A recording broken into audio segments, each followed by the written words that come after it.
behavior and communication educator.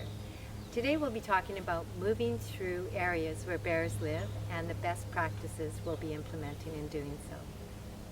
Let's talk a little bit about some of the gear that you wear when you're coming into a forest where bears live and other wildlife.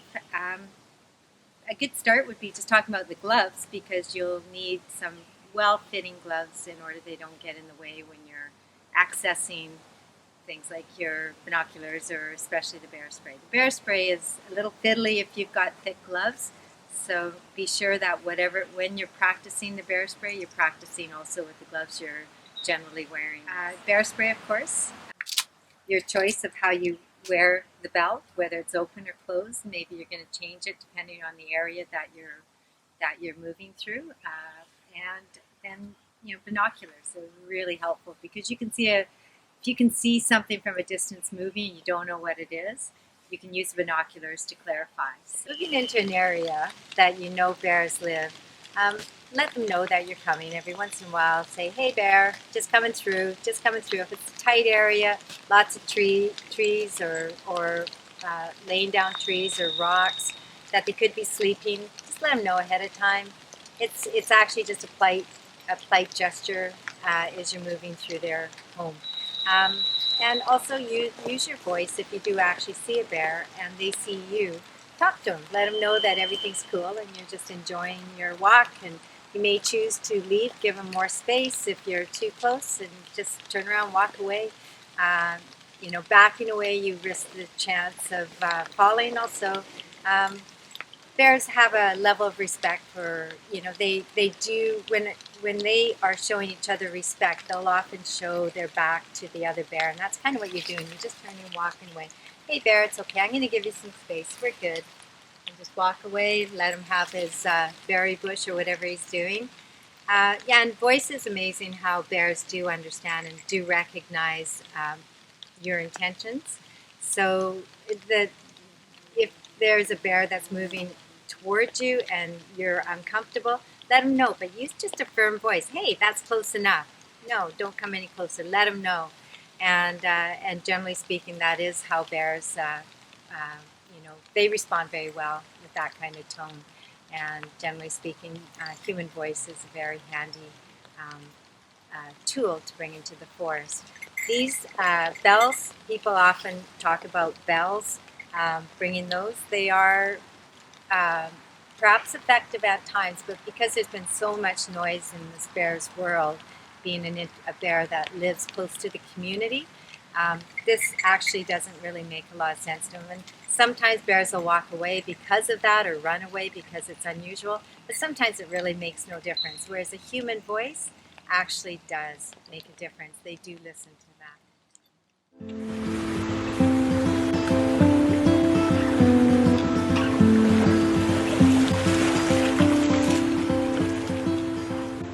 In terms of environmental awareness, moving through some of these areas, just be aware of things such as the smells that you encounter along the trail. If there's a carcass pulled off to the side, you might not see the carcass itself, but it could very easily be a bear that is possibly protecting or guarding that carcass from other bears, and you can smell the smell of carrion. So just be aware of the smells. You can also smell a bear quite often, not always, but there's a very pungent, strong, very unique smell to a bear. And be aware of also just wearing your hearing is very important when you're on trails. So listen and pay attention to sounds that you may hear.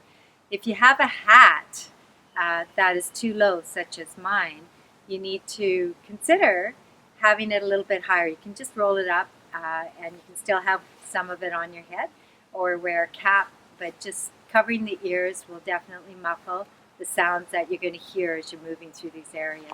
If you're with somebody and they're walking beside you, that also could muffle the noise. So walking in single file is actually helpful as well.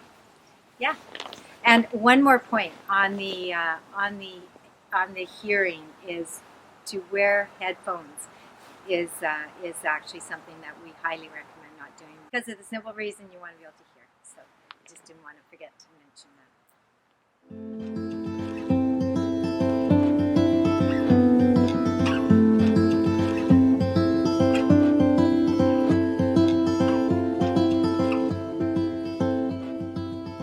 Let's talk about social media of the forest.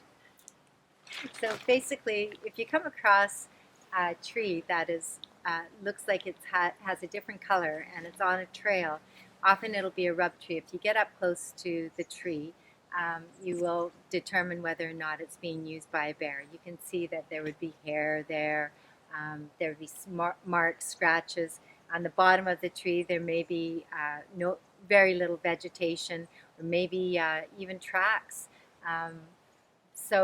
But it is not just used by bears. It's often used by other animals. We've acquired footage of other animals actually using these trees. So it's kind of like social media of the forest. What is a rub tree to a bear?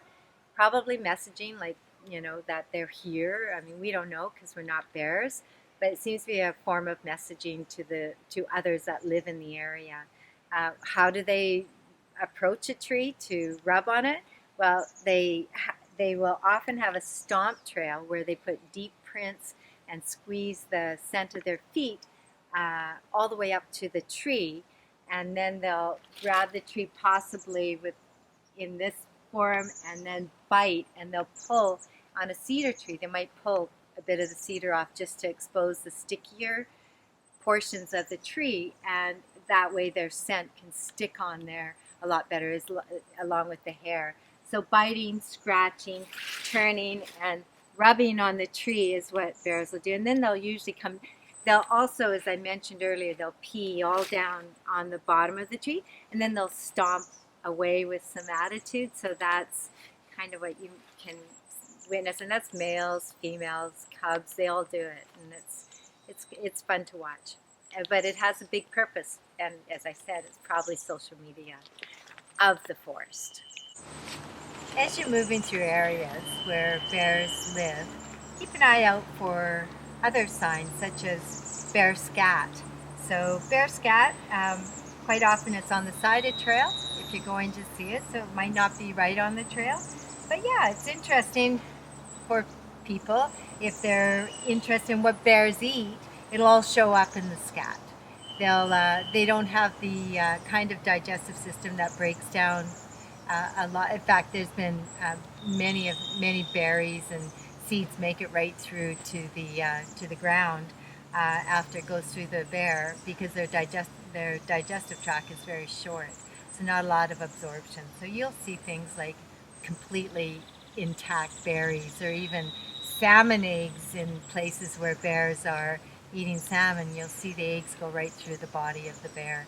But yeah, don't touch it because there's quite a few parasites that are living within the digestive tract of a bear. But it is interesting. Another thing you'll maybe notice is tracks, perhaps on the trail or just on the side of the trail. So keep an eye out for those too.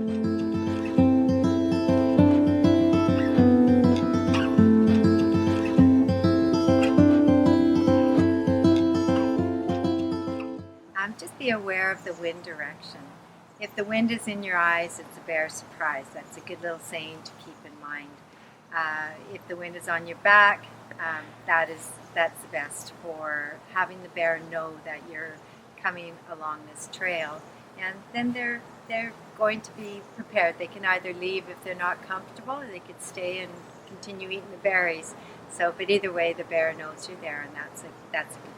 When bears are moving on a trail, they're basically browsing. So they're eating one side to the other side of the trail, just nibbling away on different vegetations.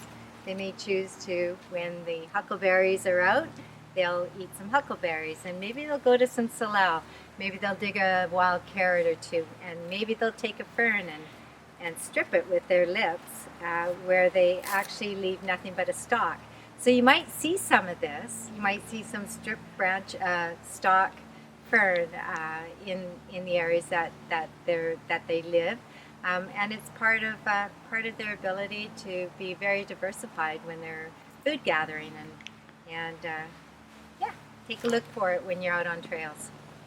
When you're moving through bear country with your canine or your dog, be sure to keep them on leash. It's very stressful for a bear to be chased by dogs, and it can traumatize them quite terribly. So the best is to have your dog controlled at all times, and the leash is a good way to do that. And do you agree? What? What? She agrees. Walking in areas where bears live, you may encounter a bear. And when you do, and the bear sees you, then just let him know everything's good. Be comfortable. Let the bear know that you're just going to give him a little bit of space and talk to him. Talk to him in a nice, calm voice. It's okay, bear. I'm going to give you a little bit of space.